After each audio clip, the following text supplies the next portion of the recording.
in the situations, maintaining the situations, and expanding them. So that expansion, even the maintenance, just holding up this great mission, requires unlimited strength, not material strength. To access the unlimited strength of the spiritual platform, we do that through the 9 processes of devotional service. The foundation is hearing about Krishna, talking about Krishna, chanting about Krishna. That allows you to lay a foundation for the other processes of bhakti.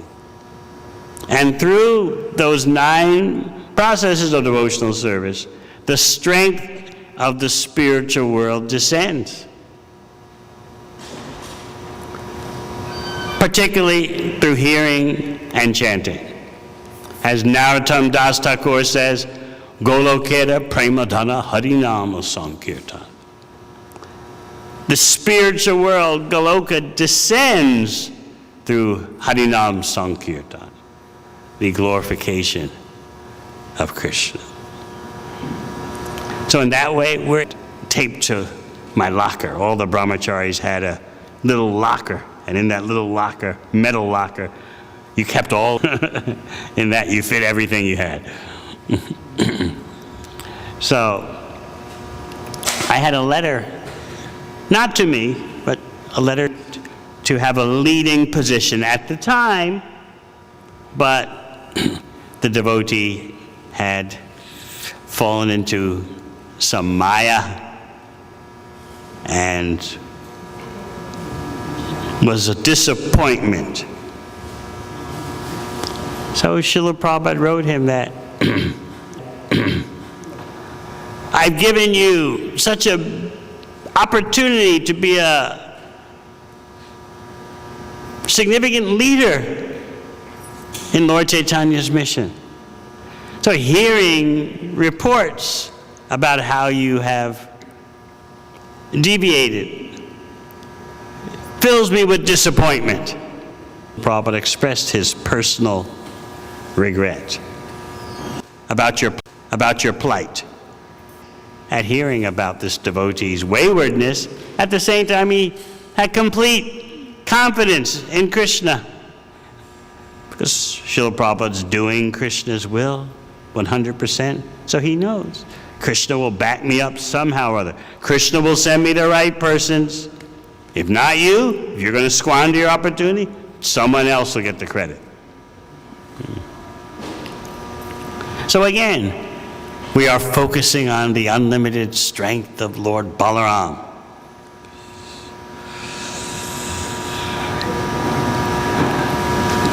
In Krishna Lila, Balaram appears as Krishna's older brother.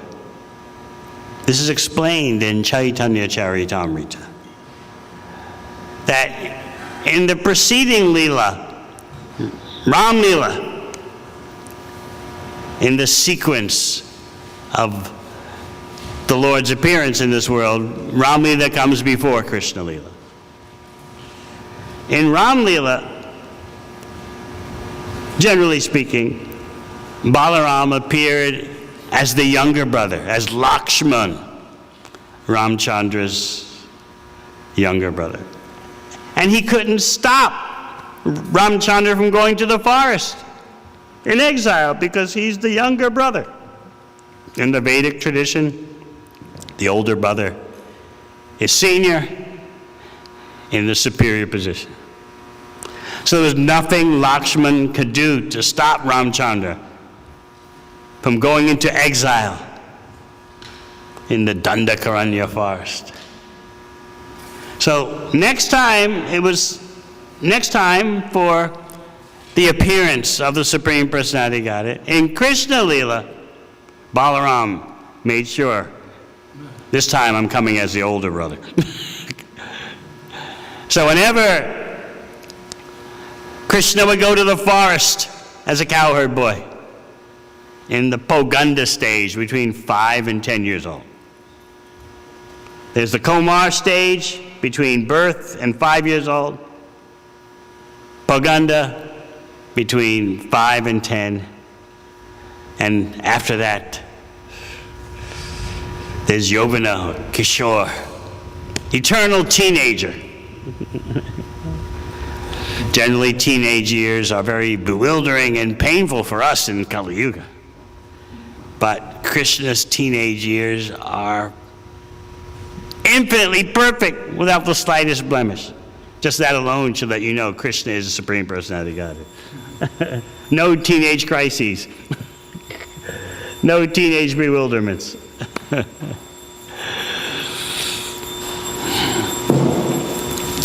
During the Paganda stage, between the age of 5 and 10, Krishna would go to the forest with the calves, and then finally, when he was old enough, with the cows. And Mother Yashoda would always tell Balaram, watch over Krishna. Make sure he doesn't get into any trouble. She would also tell the cowherd boys, Krishna's associates, that, but especially Balaram, because Balaram was older. Krishna knows that, of course. So therefore, when Krishna wanted to deal with Kaliya, that meant, what did that mean? It meant diving into the poisonous Kaliya lake. When Krishna wanted to do that, he made sure Balaram was at home. He didn't want to be deterred. So that is the role that Balaram plays in Krishna Lila. But as Krishnadas Kaviraj Goswami points out in Sri Chaitanya Charitamrita, all the expansions of Krishna, incarnations of Krishna, they would all rather be devotees. So how do they do that? They appear in Chaitanya Lila as devotees. They would rather forget that they are God, Bhagavan, and be devotees. So here we are, trapped in the illusion of material existence. We want to be God, consciously or unconsciously. We want to be the controller and the enjoyer. But the actual Supreme Personality of Godhead, in all his forms and incarnations, would rather be a devotee. And they do that in Chaitanya Lila. That's why Advaita Acharya reports in Chaitanya Charitamrita that he and Nityananda sometimes suddenly jump up in the air, exclaiming, "We are the servant of Lord Chaitanya. We are the servant of Lord Chaitanya. We're the servant of his servants." And suddenly they sit back down quietly.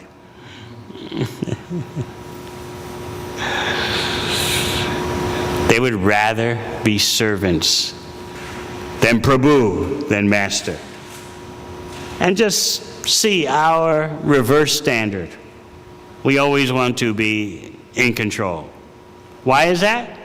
Because we're attached to being imitation enjoyers. And without control, you can't materially enjoy.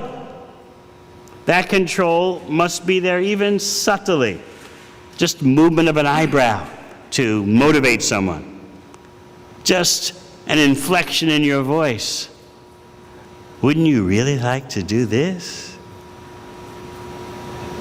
That's control in order to accomplish your purposes. So everything in the material world is like that. If you want to materially enjoy, there's always an element of control involved, whether gross or subtle. Some kind of way that we're influencing the situation. This is why life on the material platform is so problematic. You can't enjoy without controlling. Therefore, how can there be pure love? The so-called attempts of love on the material plane always involve some kind of control effort, some kind of selfishness.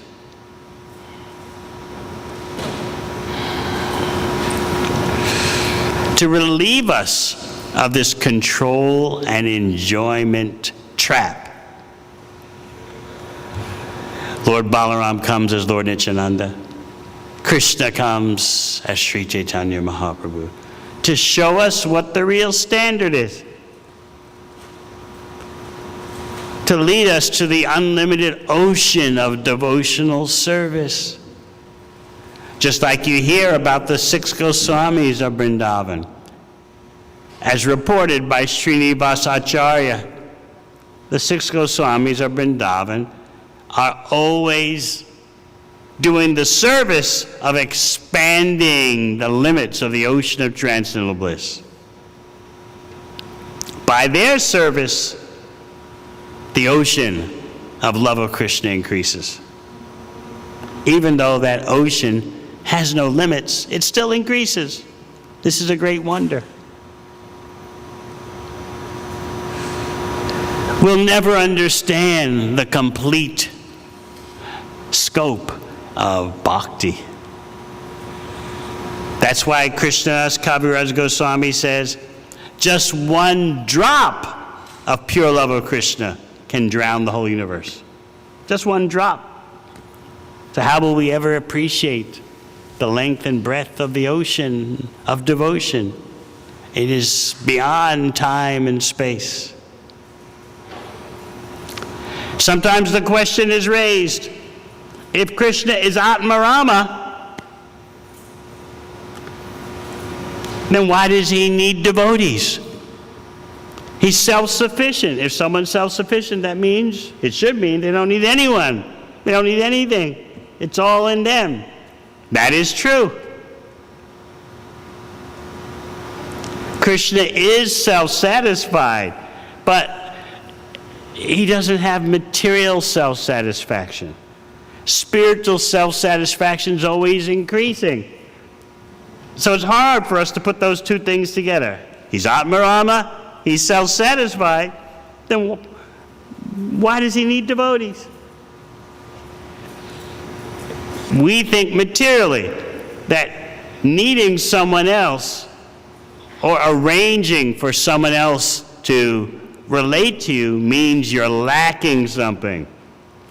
But you're dealing with Krishna, who has no material qualities. So his expanding the network of devotees doesn't indicate a lack in him. He's always on Purnam, perfect and complete.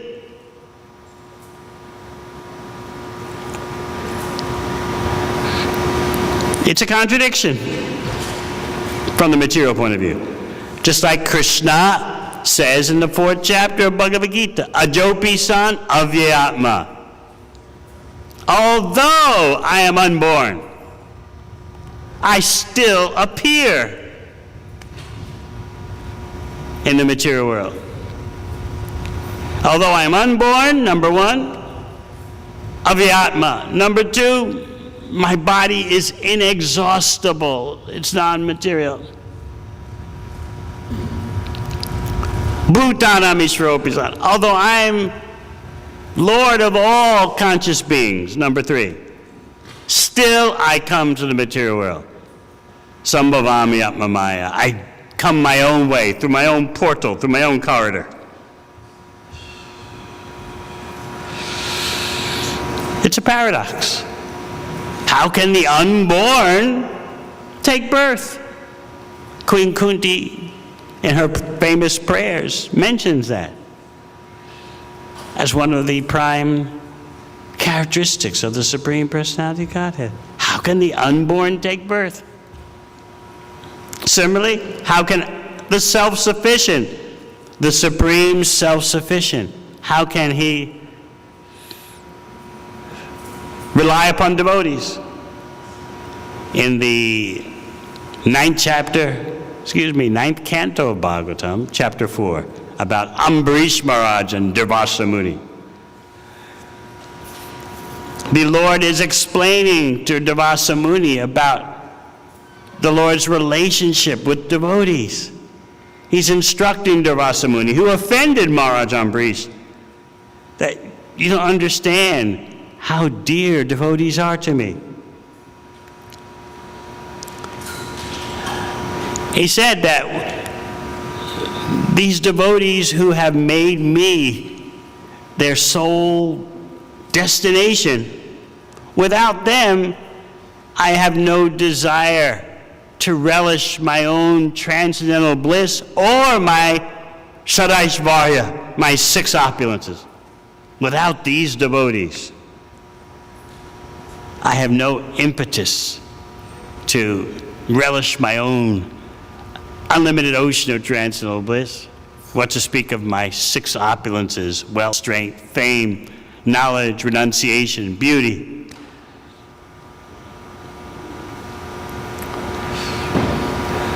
So then again, if Krishna is independent and complete, why is there the need for devotees?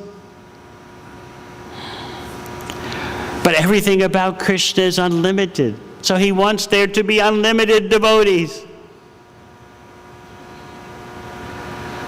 Why does he ask us to surrender to him in Bhagavad Gita? Because he's missing something in himself? No. Because he wants unlimited devotees, because he's unlimited. So if you want to blame Krishna, you have to blame him for being unlimited. Everything about him is unlimited. His desires are unlimited. Let there be unlimited devotees. At the same time, he's perfect and complete. Om Purnamada Purnamidam. In his Vrindavan Leela, he has unlimited loving affairs. In that way, the devotees benefit.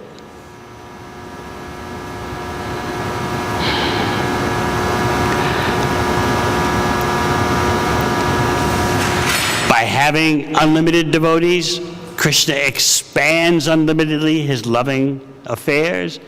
His pleasure expands unlimitedly in that way. Therefore, the devotees who cooperate with Krishna in expanding Krishna's pleasure, they become very fortunate. So that is the task that we long for, the joy we long for, to be relied upon by Krishna for expanding Krishna's pleasure, even though Krishna is self-sufficient and independent.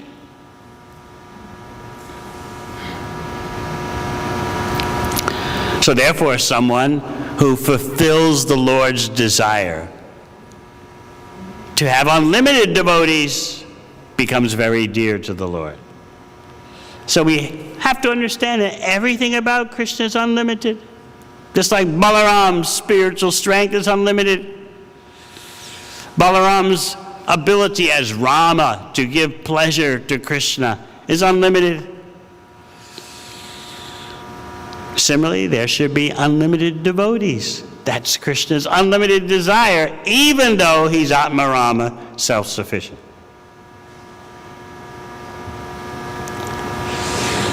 Srila Prabhupada gives the example of, even though a man is rich, or a woman is rich, generally they want children, just to expand the network of relationships. And if they can't have any children, they adopt a child. Somehow to feel that the love is expanding, the relationships are expanding. It's a material example. Krishna is never alone. Eko Bahusham. The one becomes many for the sake of increasing the pleasure. And Krishna is always self-sufficient because everything is his energy. So how can you object to Krishna expanding his energy this way and that way in as networks of loving relationships, and empowering his devotees to expand the network of devotional service. And in that way, such devotees become even dearer to Krishna. So in this way, you can see how the spiritual love is always expanding, increasing.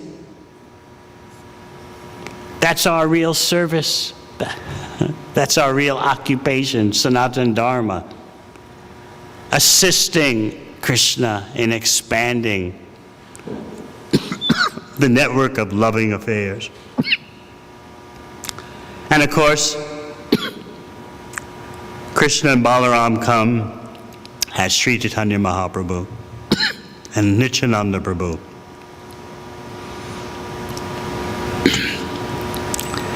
And give out Krishna in a way that Krishna himself doesn't do. So I hope in this way you can get a vision for how the spiritual energy is always expanding.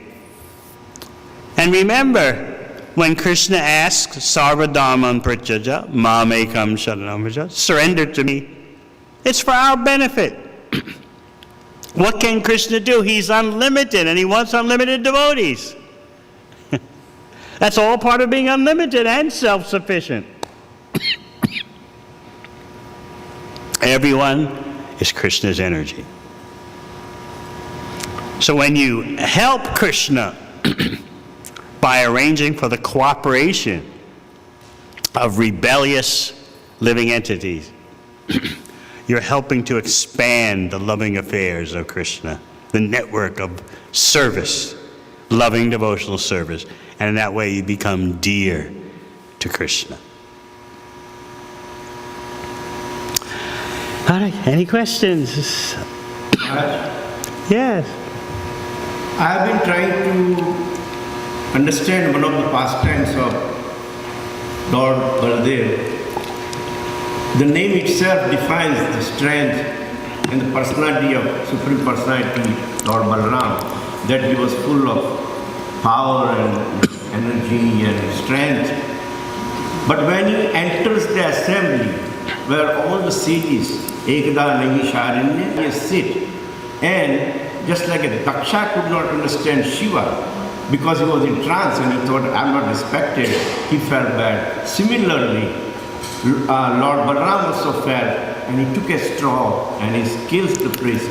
So somehow, like in Mahabharata, Vishwamitra says... But what is it you don't understand? Huh? What is it exactly you don't understand? What it is, that like the strength he had, but the way he applied, like it was not based on a goodness. It was... Not based on what? Huh? It was not based on what? Goodness. Either it's the ignorance. By whom? Or goodness. By whom? Like in Mahabharata. No, who you're talking about is acting not based on goodness. Yeah, but expect... Whom? You're saying Balaram acted not based on goodness? No, like what I mean, Amaniya, Maniya, Kirtiniya, Sadahari. Chaitanya Mahaprabhu is Amaniya. You should be like a straw of grass. But this is Balaram. Expecting any respect. You can't mix leelas like that. Balaram as Nityananda tolerated even being attacked by Jagai and Madai. But as Balaram, he had to make sure that Dharma is maintained, and this Romaharshana was actually arrogant. He was, the acharyas point out, seated on a chair so high that when Balaram walked in, Balaram had to look up. Everyone else offered their obeisances, but not Romaharshana. So therefore, such arrogance caused Balaram to consider his circumstances of material birth. He's not actually a full Brahmana. Why such arrogance? Is It's Balaram's mission and Krishna's mission. Yada yada yadharmasya glanir bhavati bharata. Whenever and wherever there is a dharma, they do something about it. So with just a blade of grass, he finished this offender. Whereas in Chaitanya Leela, Nityananda Leela, their mission is not to annihilate the miscreants as they did as Krishna and Balaram. Instead, they flood the world with love of Krishna. Still, in Lord Nityananda's pastimes, there was a problem with the brother of Krishnadas Kaviraj Goswami, who didn't respect properly a great devotee of Lord Nityananda, Minikatena Ramdas. But he wasn't killed, he simply fell down from devotional service, as Krishnadas Kaviraj Goswami reports. Kaviraj Goswami said to him, I know that you respect Chaitanya Mahaprabhu as Supreme Personality Godhead, but you don't accept Nityananda. You fool, don't you understand that's like accepting half the hen? These two brothers are inseparable. It's better that you reject them both than accept one and disregard the other. Better reject them both. So because the brother of Kaviraj Goswami made that offense, he fell down from devotional service. But he was not killed. Whereas in Krishna Leela, Balaram Leela, watch out.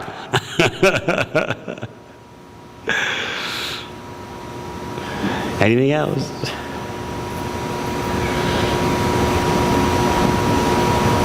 Yeah. Similarly, one more pastime like Balaram in one case supports Duryodhan in the Mahabharata, especially in the war case, and then he did not fight in the war. So how do we understand that pastime of Lord Balaram? Is it like Yogamaya potency? He's adding some spice to the whole sequence of events.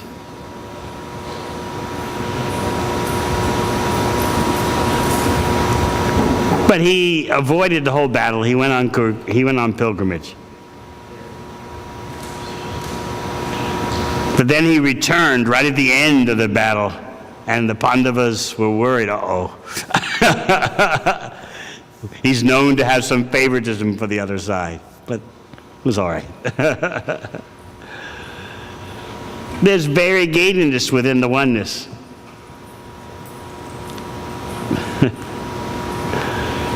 Just like what happened when Krishna disfigured Rukmi.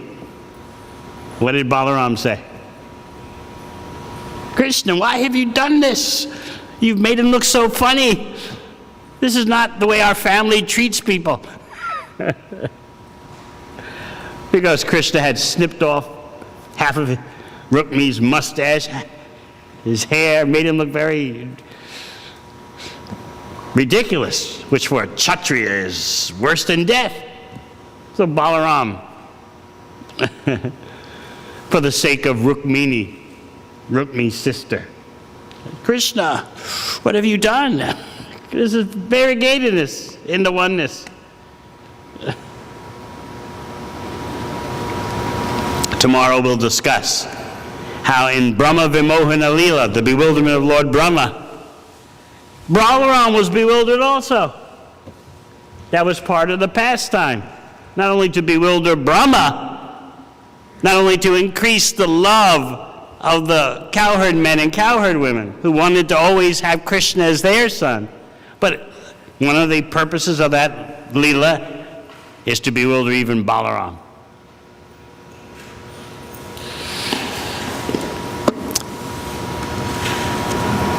Anything else?